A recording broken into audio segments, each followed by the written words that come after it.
आज की कहानी राजधानी दिल्ली से है और तारीख है 6 मई की, यानी इसी महीने की 6 मई की।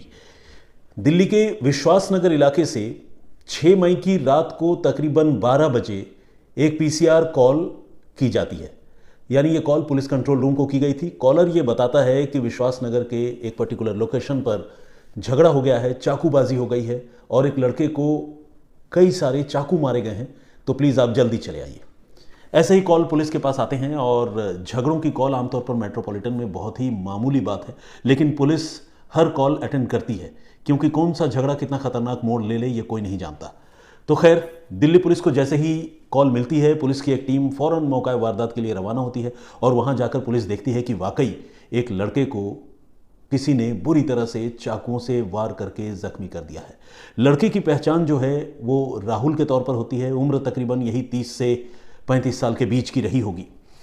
राहुल को पुलिस वाले उठाकर लोगों की मदद से अस्पताल लेकर जाते हैं। अस्पताल ले जाने वक्त भी उसकी सांसें चल रही थी, लेकिन आखिरकार चाकुओं की वार की वजह से, ब्लड लॉस, शॉक और हेमरेज की वजह से उस लड़के की मौत हो जाती है। यानी झगड़े का ये मामला कत्ल के मामले में बदल जाता है।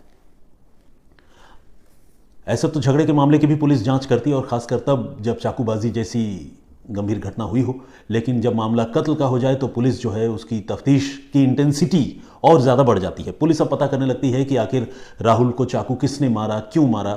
तो शुरुआती तफ्तीश जो मौका वारदात पर विश्वास नगर में पुलिस करती है, उसमें यह पता चलता है कि राहुल अपने कुछ दोस्तों के साथ बैठकर शराब पी रहा था और उसी शराब पीने पिलाने के क्रम में, शराब पीने पिलाने के सिलसिले में राहुल की किसी से लड़ाई हो गई और उसी लड़ाई में एक हमलावर लड़के ने राहुल पर चाकुओं से हमला किया।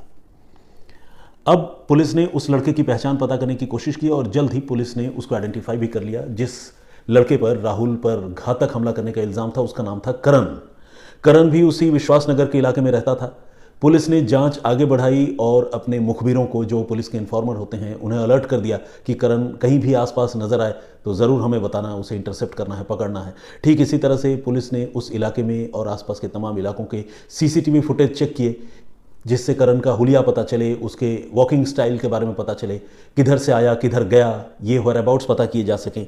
लेकिन इतने तमाम एक्सरसाइज के बावजूद पुलिस को करण के बारे में कोई बहुत ज़्यादा जानकारी नहीं मिल पाई। हालांकि आइडेंटिफाई वो हो गया था, उसके घर का भी पता चल चुका था, लेकिन लाख कोशिश करने के बावजूद उसके प्रेजेंट लोकेशन के बारे में पुलिस कुछ पता नहीं कर पा रही थी। और दिक्कत ये थी कि करण ने इत्तेफाक से वारदात के वक्त भी अपने पास मोबाइल फ़ोन नहीं रखा था, तो नहीं रखने की वजह से वो किससे बात कर रहा था, किधर जा रहा था, ये पुलिस को पता नहीं चल पा रहा था। और अब भी इस वक्त जब पुलिस इस मामले की तफ्तीश कर रही थी, तब भी चूंकि उसके पास कोई मोबाइल फ़ोन नहीं था तो पुलिस उसे ट्रैक नहीं कर पा रही थी। आमतौर पर आज के ज़माने में आपको पता है, टेक्निकल सर्विलांस और मोबाइल फ़ोन का जो सर्विलांस है उसकी वजह से बहुत सारे जुर्म के मामले सुलझते हैं, लेकिन ये एक थोड़ा हटकर मामला था जिसमें मोबाइल फ़ोन का इस्तेमाल नहीं होने की वजह से पुलिस के लिए एक नया चैलेंज जो है क्रिएट हो गया था। और करण के बारे में तमाम जानकारी होने के बावजूद, चूंकि उसकी मौजूदा लोकेशन के बारे में पुलिस को पता नहीं चल पा रहा था, तो पुलिस उसे पकड़ नहीं पा रही थी।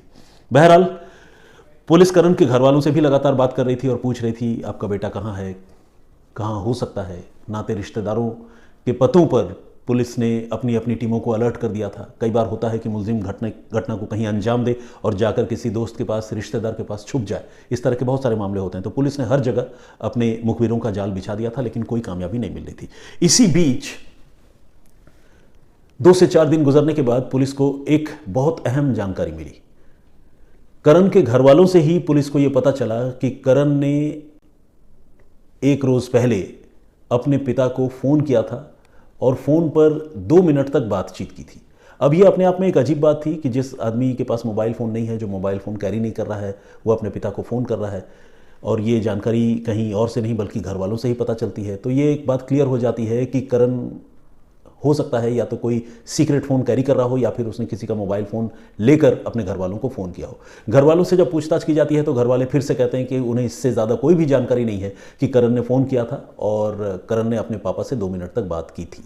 उसके पापा से पुलिस ने पूछताछ की। उसके पिता ने, करण के पिता ने ये बताया कि हाँ, मेरे बेटे ने फ़ोन किया था और उसने बताया कि वो सूरत, गुजरात से बोल रहा है और उसने ये कहा कि चूंकि उसके खिलाफ मर्डर का केस रजिस्टर हो गया है दिल्ली में एक झगड़े के बाद, तो अब उसके पास भागने के सिवाय कोई चारा नहीं है। फिलहाल वो सूरत में है, लेकिन आने वाले कुछ दिनों में वो मुंबई चला जाएगा और वहीं रहेगा, इसलिए उसे घर वाले संपर्क करने की या ढूंढने की कोशिश न करें। अभी वो दिल्ली नहीं आएगा, जब भी कभी मिलना होगा तो वो खुद अपनी तरफ से संपर्क करेगा। इतनी सारी बातें करण ने अपने पिता से कही थी, लेकिन किसी मोबाइल नंबर के बारे में उसके पिता या घर के लोग जो है ये नहीं बता पाए कि करण कौन सा नंबर इस्तेमाल कर रहा है। खैर, जब किसी फ़ोन से भी करण के पिता को मोबाइल पर अगर बेटे ने फ़ोन किया था तो उस नंबर का तो पता चल ही सकता था, तो पुलिस ने वही काम किया। पुलिस ने करण के पिता का मोबाइल फ़ोन लिया और ये देखा कि कॉल लॉग में लास्ट जो डायल है बेटे की तरफ से जो कॉल आया है, रिसीव किया हुआ कॉल, वो कितने नंबर से आया है। पुलिस ने उस नंबर का पता किया और वाकई उस नंबर की लोकेशन जो है वो सूरत की ही मिली। कहने का मतलब यह कि करण ने अपनी लोकेशन को लेकर अपने पिता से कम झूठ नहीं बोला था। अब पुलिस की एक टीम जो है, दिल्ली पुलिस की एक टीम फौरन सूरत, गुजरात के लिए रवाना हुई। इतने बड़े शहर में एक मोबाइल नंबर के जरिए करण तक पहुंचना भी अपने आप में एक चुनौती थी, लेकिन दिल्ली पुलिस ने यह तय किया कि वहां जाकर वो अकेले काम नहीं करेगी, बल्कि सूरत पुलिस से भी, गुजरात पुलिस से भी कांटेक्ट करेगी और उनसे भी इस मामले में मदद लेगी।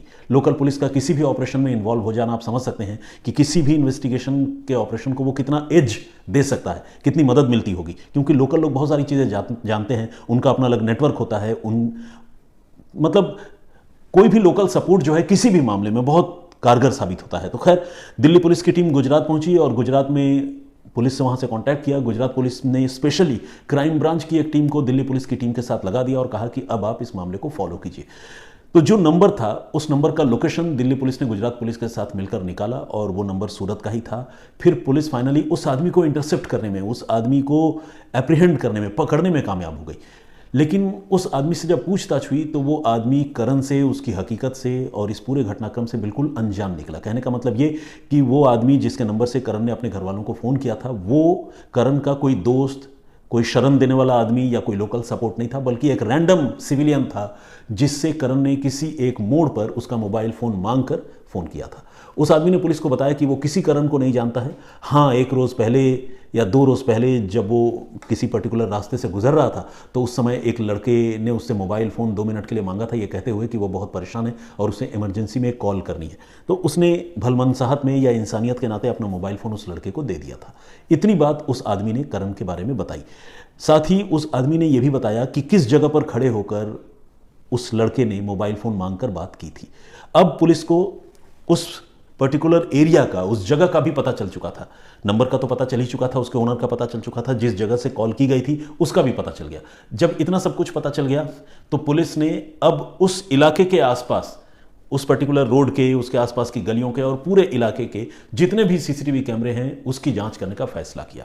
ये सूरत का एक इंडस्ट्रियल एरिया था और पुलिस ने कम से कम 60 से ज़्यादा सीसीटीवी कैमरों की फुटेज कई घंटों की खंगाली और स्पेशली उस टाइम फ्रेम की तो खंगाली ही जिस टाइम फ्रेम पर वो कॉल जनरेट हुई थी या की गई थी। और इसमें गुजरात पुलिस को और दिल्ली पुलिस को जो जॉइंट ऑपरेशन चल रहा था उसमें बड़ी कामयाबी मिली।